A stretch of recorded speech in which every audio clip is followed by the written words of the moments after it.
Develop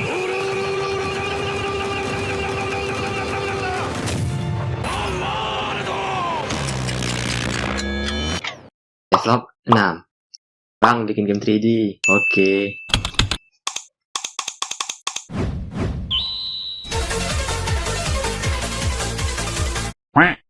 Aduh, jeleknya. Oke, jadi setelah nyari-nyari, saya dapat jadi buatnya itu pakai Blender. Bukan Blender ini, Blender ini. Oh, kalian pikir saya mau ngedelete default cube karena orang-orang pada gitu? Oh, tentu saja. 3D modeling itu gampang aja, tinggal dibuat.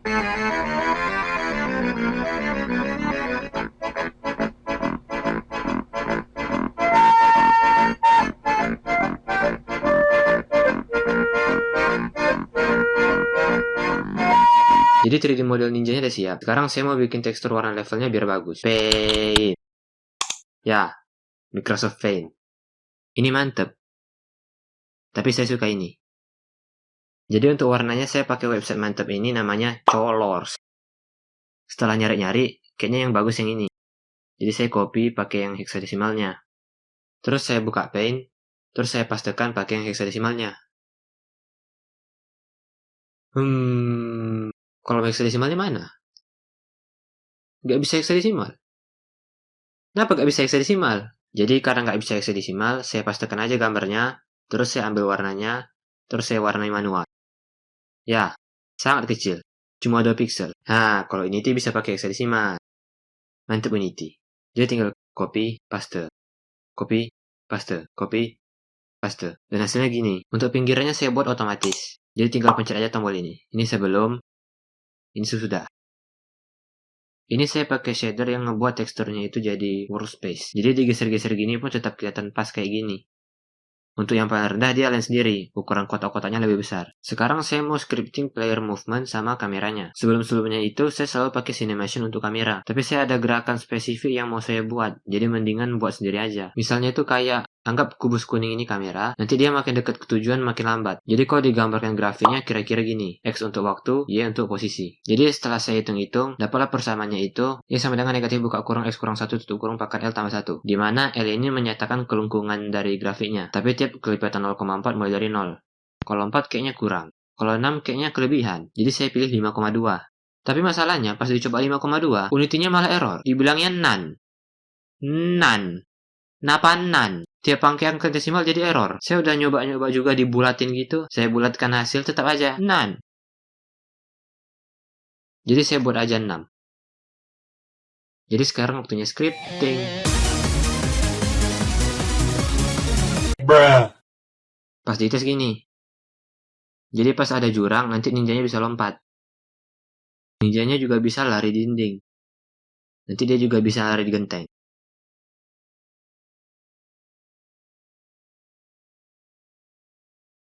Sekarang saya mau bikin musuh-musuhnya. Jadi ada small boy, big boy, Bigfoot. Ya, Bigfoot. Terus ada juga orang-orang gak jelas ini. Ini tuh kayak...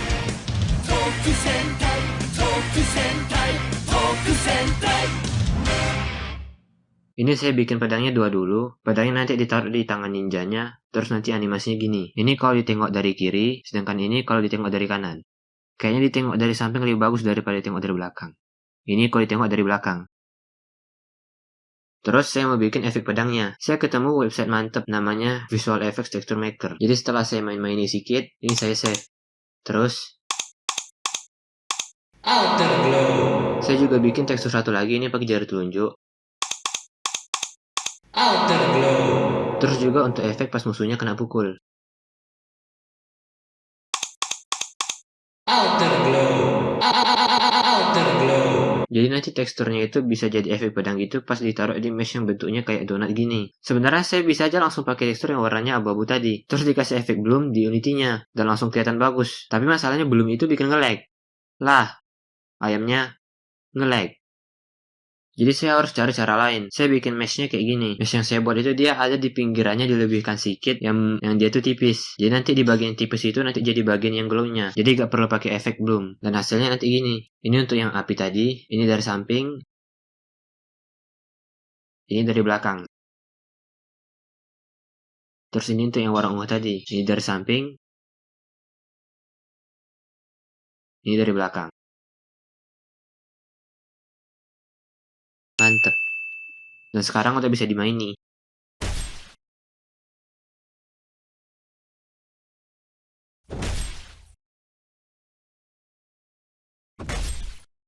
Oh iya, jadi di komen video sebelumnya ada yang nanyain saya pakai Unity versi berapa. Jadi saya pakai Unity 2020.1.8 F1 personal.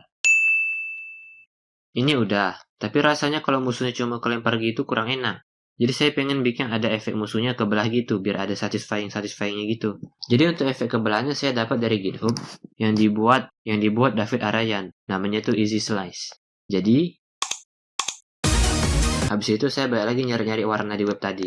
Oh iya, saya juga sekalian udah bikin ini otomatisnya biar ngasih warna itu jadi gampang. Tinggal copy paste ke sini aja. Nggak perlu ribet-ribet buka Paint dan bisa di reshuffle juga. Dan setelah diacak secara random, saya dapat kayaknya yang bagus yang ini. Jadi nggak perlu pakai Paint, langsung di Unity-nya aja. Ini mantep. Tapi saya suka ini. Ini saya juga udah bikin tombol, biar bisa tinggal dipencet aja nanti versi warnanya bisa ganti-ganti sesuai dengan variasi yang udah saya simpan sebelumnya. Ini saya udah bikin 30 variasi. Jadi hasilnya gini, nanti pas ninjanya ngebelah musuhnya, nanti kebetulan musuhnya itu kepotong, nggak kelempar kayak tadi.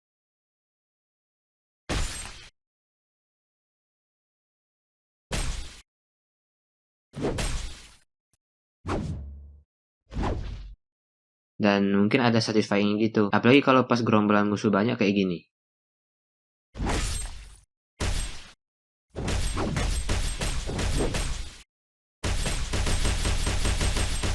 Jadi sebenarnya ada sebuah bidang yang nanti berdasarkan titik perpotongannya, dia ngemotong. Mungkin ada yang bingung kenapa ini nggak nge-lag. Jadi sebenarnya musuhnya ini bulat. Yang ngedeteksi kita lagi daratan atau enggak, bulat.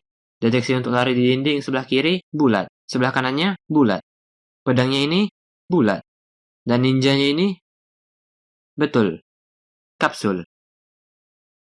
Jadi kalau lingkarnya itu, dia cuma pakai radius. Kalau ada yang masuk ke radius itu, nanti dia tabrakan. Sedangkan kalau bentuknya bolok gini, saya pun nggak tahu ribet lah pokoknya. Oh iya, kalau dilihat pas ninjanya mau memotong musuh tapi nggak lurus, nanti musuhnya malah gak kena. Jadi solusinya pas ninja mulai animasi ngelonjorkan pedang, ninjanya dibikin selalu ngadep ke musuh. Jadi gini, misalnya di depan itu sumbu Z dan samping itu sumbu X. Dan ini ada ninja, ini ada musuh. Ninjanya ngadep ke depan. Jadi sekarang ini kalau ninjanya mau nebas musuhnya, dia pas mau lewat, dia tetap selalu ngadep ke depan. Sedangkan kalau yang kita mau itu, dia muter selalu ngadep ke musuhnya. Jadi pas nebas selalu pas. Jadi misalkan posisi ninjanya itu di titik P, Q, sedangkan musuhnya di titik R, S. Jadi kalau dibuat ini bisa membentuk sebuah segitiga siku-siku, di mana sisi tegaknya itu S kurang Q, alasnya itu R kurang P, sedangkan sisi miringnya akar dari buka kurung S kurang Q tutup kurung kuadrat tambah buka kurung R kurang P tutup kurung kuadrat. Sedangkan yang mau dicari di sini A-nya itu berapa derajat. Jadi nanti ninjanya itu muter sebesar A derajat terhadap sumbu Y. A-nya itu arkus tangan R kurang P per S kurang Q, atau arkus tangan R S kurang P Q, atau arkus tangan posisi musuh kurang posisi ninjanya. Dan pas dites nanti gini.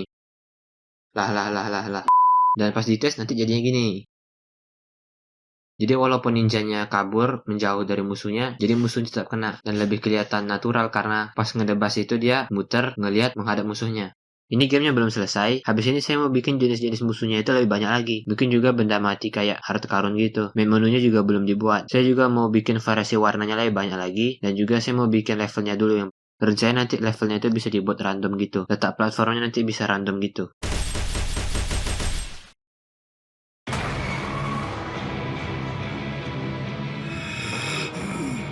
教員のやつもすでに始末してやったぞ。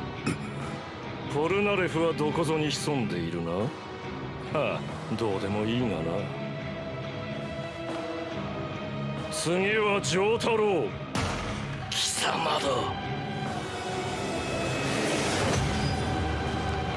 やろう。ディオ。ほう、向かってくるのか。逃げずにこのディオに近づいてくるのか。近づかなきゃてめえをぶちのめせないんでな。ほほう。では十分近づくがよい。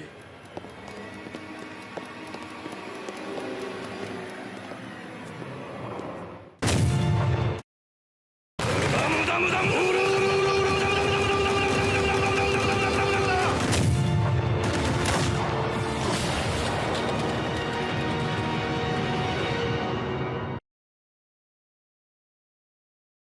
Yes, dapat komen ini bisa masukin ke thumbnail.